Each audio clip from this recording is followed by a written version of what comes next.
Molecular beam epitaxy. എപ്പിടാക്സി means ഒരു സബ്സ്ട്രേറ്റിലേക്ക് additional layer add ചെയ്യുന്ന ഒരു പ്രോസസ്സിനെയാണ് എപ്പിടാക്സി എന്ന് പറയുക. ബട്ട് ഇവിടെ സബ്സ്ട്രേറ്റ് എന്ന് പറയുന്നത് ക്രിസ്റ്റലൈൻ നേച്ചറുള്ള സബ്സ്ട്രേറ്റ് ആണ്. ആഡ് ചെയ്യുന്ന ലെയർ എന്ന് പറയുന്നതും ഒരു മോണോക്രിസ്റ്റലൈൻ ലെയറാണ്. ദാറ്റ് മീൻസ് ഒരു സർഫസിൽ ക്രിസ്റ്റലൈൻ ഗ്രോത്തിനെയാണ്, സർഫസിൽ നടക്കുന്ന ഒരു ക്രിസ്റ്റലൈൻ ഗ്രോത്തിനെയാണ് എപ്പിടാക്സി എന്ന് പറയുക. സോ നമ്മളിവിടെ ആഡ് ചെയ്യുന്ന ഒരു ലെയറിനെ ഫിലിം ആയിട്ടാണ് കൺസിഡർ ചെയ്യുന്നത്. സോ ഫിലിമും സബ്സ്ട്രേറ്റും സെയിം മെറ്റീരിയൽ ആണ് എങ്കിൽ അതിനെ ഹോമോ എപ്പിടാക്സി എന്ന് പറയും. Example silicon on silicon. Second classification is ഫിലിമും സബ്സ്ട്രേറ്റും ഡിഫറെൻറ്റ് മെറ്റീരിയൽ ആണ് എങ്കിൽ അതിന് ഹെട്രോ എപ്പിടാക്സി എന്ന് പറയും. Example silicon on sapphire. And depending on the phase from which the film is made, it is classified into three, that is vapor phase epitaxy, liquid phase epitaxy and solid state epitaxy. And molecular beam epitaxy എന്ന് പറയുന്നത് ഈ ഒരു vapour ഫേസിൻ്റെ ക്ലാസിഫിക്കേഷനിൽ വരുന്നതാണ്. MBE process carry out ചെയ്യുന്നത് ultra high വാക്വത്തിലാണ്. So ആ ഒരു figure നോക്കുകയാണെങ്കിൽ MBE പ്രോസസ്സിൽ നമ്മൾ യൂസ് ചെയ്യുന്നത് ന്യൂട്സൺ സെൽ അല്ലെങ്കിൽ എഫ്യൂഷൻ സെൽ എന്ന് പറയും. സോ ഇതാണ് ആ ഒരു ഫിഗറിൽ കാണിച്ചിട്ടുള്ള ഒരു 4 എഫ്യൂഷൻ സെൽ ആ ഫിഗറിൽ കാണിച്ചിട്ടുണ്ട്. സോ നമുക്ക് ഡെപ്പോസിറ്റ് ചെയ്യേണ്ട മെറ്റീരിയൽ എപ്പോഴും ഈ ഒരു എഫ്യൂഷൻ സെല്ലിൻ്റെ അകത്താണ് പ്ലേസ് ചെയ്തിട്ടുണ്ടാവുക. ഓരോ എഫ്യൂഷൻ സെല്ലിനും കറസ്പോണ്ടിങ് ഷട്ടർ പ്ലേസ് ചെയ്തിട്ടുണ്ട്. ആ ഒരു ഫിഗർ നോക്കുകയാണെങ്കിൽ എഫ്യൂഷൻ സെൽ ഷട്ടേഴ്സ് ഒരു എഫ്യൂഷൻ സെല്ലിൻ്റെ ഫ്രണ്ടിലായിട്ട് പ്ലേസ് ചെയ്തിട്ടുണ്ട്. ദെൻ ഒരു മെയിൻ ഷട്ടർ കൂടി യൂസ് ചെയ്യുന്നുണ്ട്. അത് കഴിഞ്ഞിട്ടാണ് നമ്മൾ സബ്സ്ട്രേറ്റ് പ്ലേസ് ചെയ്തിട്ടുള്ളത്. ഒരു റൊട്ടേറ്റിംഗ് ടൈപ്പ് സബ്സ്ട്രേറ്റ് ആണ് പ്ലേസ് ചെയ്തിട്ടുള്ളത്.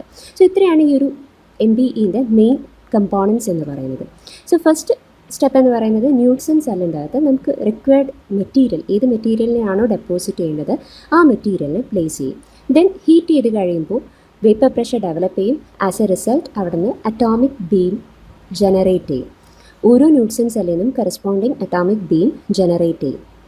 നമ്മൾ പറഞ്ഞു അൾട്രാ ഹൈ വാക്വം ആണ് ഇതിൽ മെയിൻറ്റെയിൻ ചെയ്യുന്നത്. അൾട്രാ ഹൈ വാക്വം ആയതുകൊണ്ട് തന്നെ ഒരു അറ്റോമിക് ബീമും സ്ട്രെയിറ്റ് ലൈനിൽ ട്രാവൽ ചെയ്യും. ദാറ്റ് മീൻസ് കൊളീഷൻ ഒന്നും ഇല്ലാതെ അത് കറക്റ്റായിട്ട് സബ്സ്ട്രേറ്റിലേക്ക് വന്ന് സ്ട്രൈക്ക് ചെയ്യും. So once atomic beam generate ചെയ്ത് കഴിഞ്ഞാൽ കറസ്പോണ്ടിങ് ന്യൂട്സൺ സെല്ലിൻ്റെ ഷട്ടേഴ്സ് ഓപ്പൺ ചെയ്യും. As a result first Knudsen സെല്ലിൽ നിന്ന് ഒരു അറ്റോമിക് ബീം വന്നിട്ട് സബ്സ്ട്രേറ്റിൽ സ്ട്രൈക്ക് ചെയ്യും. സെയിം ടൈം നമുക്ക് ഇവിടെ ഈ ഒരു ഫിഗർ നോക്കുകയാണെങ്കിൽ ഒരു 3 ന്യൂട്സൺ സെല്ല് കൂടി ഇനിയുമുണ്ട്. സോ ഓരോ ന്യൂട്സൺ സെല്ലിനും ഇതുപോലെ അറ്റോമിക് ബീം വന്ന് സബ്സ്ട്രേറ്റിൽ സ്ട്രൈക്ക് ചെയ്യും.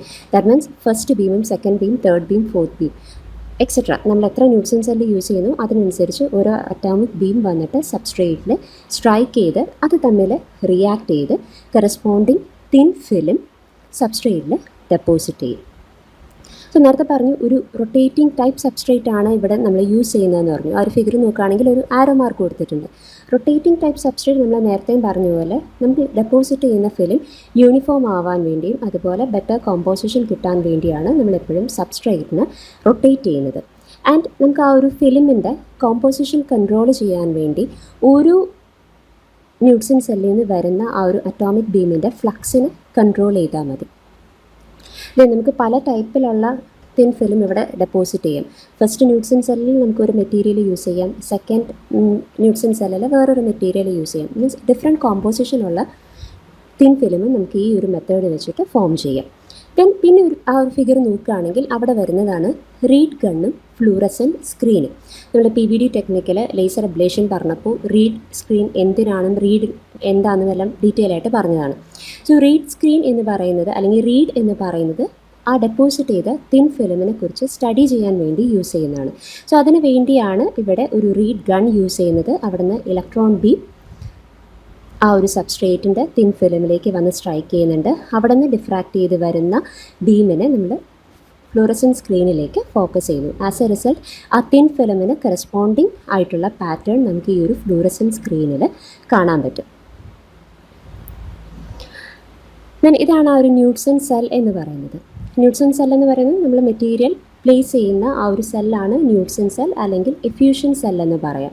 ആൻഡ് ഈ ഒരു ന്യൂട്സൺ സെല്ലിന് ടെമ്പറേച്ചർ കൺട്രോൾ ചെയ്യാൻ വേണ്ടി തെർമോ കപ്പിൾസും ആസ് വെൽ ആസ് റെസിസ്റ്റൻസ് ഹീറ്റേഴ്സും യൂസ് ചെയ്യുന്നുണ്ട്. ആ ഒരു ഫിഗർ നോക്കുകയാണെങ്കിൽ നമ്മൾ സെറ്റ് ഓഫ് തെർമോകപ്പിൾസ് യൂസ് ചെയ്യുന്നുണ്ട്, അതുപോലെ തന്നെ റെസിസ്റ്റൻസ് ഹീറ്റേഴ്സ് യൂസ് ചെയ്യുന്നുണ്ട്.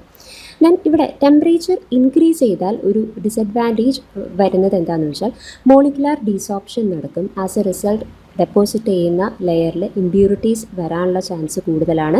അലോങ് വിത്ത് ദാറ്റ് ആ ഒരു വാക്വം ബ്രേക്ക് ആവാനുള്ള ചാൻസും ഉണ്ട്. സോ ഈ ഒരു ഹൈ ടെമ്പറേച്ചർ ഒഴിവാക്കാൻ വേണ്ടി നമ്മളെപ്പോഴും ഒരു കൂളിംഗ് ന്യൂട്സൺ സെല്ലിന് പ്രൊവൈഡ് ചെയ്യും. സോ ആ ഒരു ഫിഗർ നോക്കുകയാണെങ്കിൽ ഈ ഒരു ഇൻറ്റേർണൽ സെല്ലിന് എറൗണ്ടായിട്ട് നമ്മൾ ലിക്വിഡ് എയർ പാസ് ചെയ്യുന്നുണ്ട്. ആ ഒരു ഇൻറ്റേർണൽ സ്ക്രീനിനെ കൂൾ ചെയ്യാൻ വേണ്ടി ലിക്വിഡ് എയർ പാസ് ചെയ്യുന്നുണ്ട്. അലോങ് വിത്ത് ദാറ്റ് ആ ഒരു ഫർണസും സ്ക്രീനും, ഇതാണ് ഫർണസ് എന്ന് പറയുന്നത്, ഫർണസും ഈ ഒരു സ്ക്രീനിനും ഇൻ ബിറ്റ്വീൻ ആയിട്ട് ആ ഒരു ടെമ്പറേച്ചർ ഫ്ലോ അവോയ്ഡ് ചെയ്യാൻ വേണ്ടി ഒരു വാട്ടർ കൂൾഡ് ഷീൽഡും ഇൻ ബിറ്റ്വീൻ പ്ലേസ് ചെയ്തിട്ടുണ്ട്. സോ ഇതെല്ലാം ആ ഒരു ടെമ്പറേച്ചർ മെയിൻറ്റെയിൻ ചെയ്യാൻ വേണ്ടി യൂസ് ചെയ്യുന്നതാണ്. Then some of the advantages are precise control of layer thickness, can grow layers of different compositions, highly abrupt junctions between different material can be formed. Then disadvantages are slow throughput, high cost.